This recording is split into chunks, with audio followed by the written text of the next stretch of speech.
The Galactic Council chambers buzzed with anxious murmurs. Representatives of 17 spacefaring civilizations huddled in small groups, their voices low, their expressions grim. High Counselor Trell, a tall, willowy being with iridescent skin, called the emergency session to order with 3 sharp taps of his ceremonial staff. The humans have achieved faster-than-light travel, Trell announced, though this was hardly news to anyone present. Our long-range sensors detected their vessel entering the Proxima Centauri system yesterday.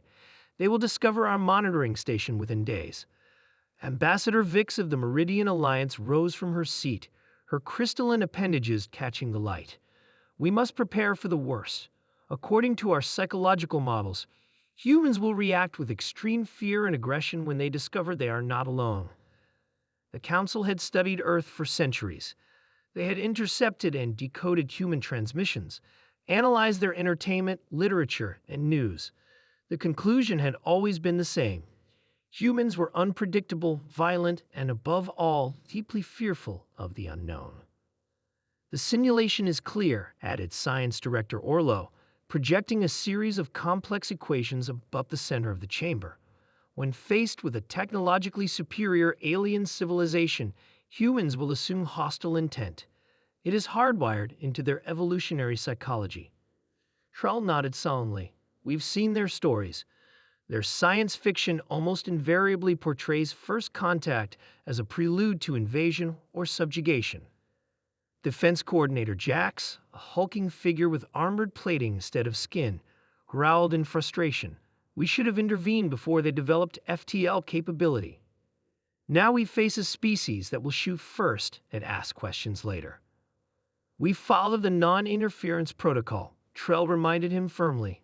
We observe until a species achieves interstellar travel. That is our way. Then we must prepare defensive measures, Jax insisted. When they discover our station, they will assume it's a forward base for invasion. The Council continued debating for hours, eventually agreeing on a cautious approach. They would evacuate non-essential personnel from the monitoring station, enhance its defensive capabilities, and prepare a first contact team comprised of their most experienced diplomats. The team would attempt to explain their peaceful intentions before the humans could react with their anticipated fear and hostility. Commander Alex Miller of the Earth exploration vessel Curiosity couldn't stop grinning as he studied the sensor readings.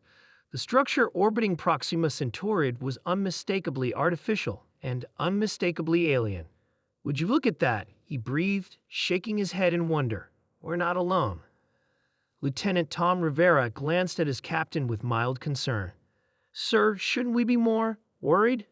That's an alien space station. Miller laughed. Worried? This is the greatest discovery in human history. And look, they're not hiding. That station is broadcasting on multiple frequencies. They want to be found. Could be a trap, Security Chief Dana Park pointed out, though she looked more intrigued than alarmed. A trap set by beings who could have wiped us out any time in the past few centuries if they wanted to. Miller countered. No, I think they've been watching us, waiting for us to join them among the stars. Science Officer Ben Lewis nodded enthusiastically. The electromagnetic signature suggests technology centuries beyond ours, yet the design appears deliberately non-threatening. No obvious weapons arrays, open communication bands. I think they're saying hello. Miller made his decision. Prepare a first contact package. All our scientific knowledge, cultural highlights, music, art, the works. Broadcast on all frequencies. And let's move in closer, nice and slow. On the monitoring station, Diplomatic Officer Wren watched in confusion as the human ship altered course directly toward them. They've spotted us, but they're not assuming a defensive posture. What are they doing? Asked Security Chief Mala, her sensory tendrils twitching nervously. They're broadcasting huge data packets, scientific information, cultural artifacts.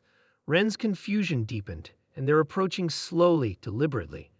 No evasive maneuvers or weapons charging. Mala checked her readings again. This doesn't match any of the predicted scenarios. A new signal came through, audio and visual. The humans wanted to establish direct communication. With trepidation, Wren accepted the transmission. A human face appeared on the main screen, wearing what was unmistakably an expression of joy. "Greetings from Earth," the human said, smiling broadly. "I'm Commander Alex Miller of the Curiosity Asterisk. We come in peace and friendship, hoping to learn from you and share what we know.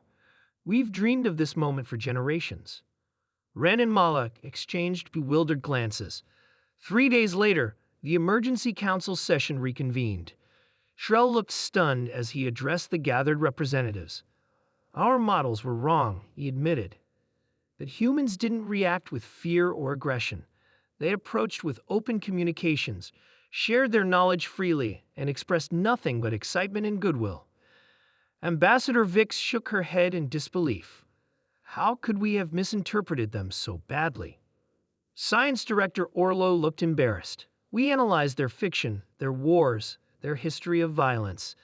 We failed to recognize that their capacity for wonder and curiosity outweighs their tendency toward fear.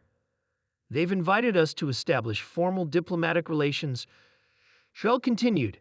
"They're eager to learn about the other civilizations in our council." Defense Coordinator Jax actually laughed. "All our preparations for nothing. They came armed with music and mathematics, not weapons."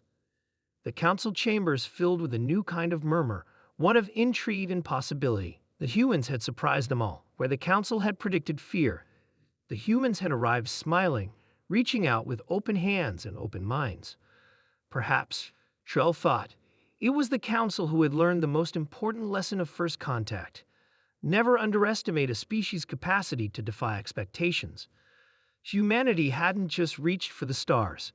They had embraced them.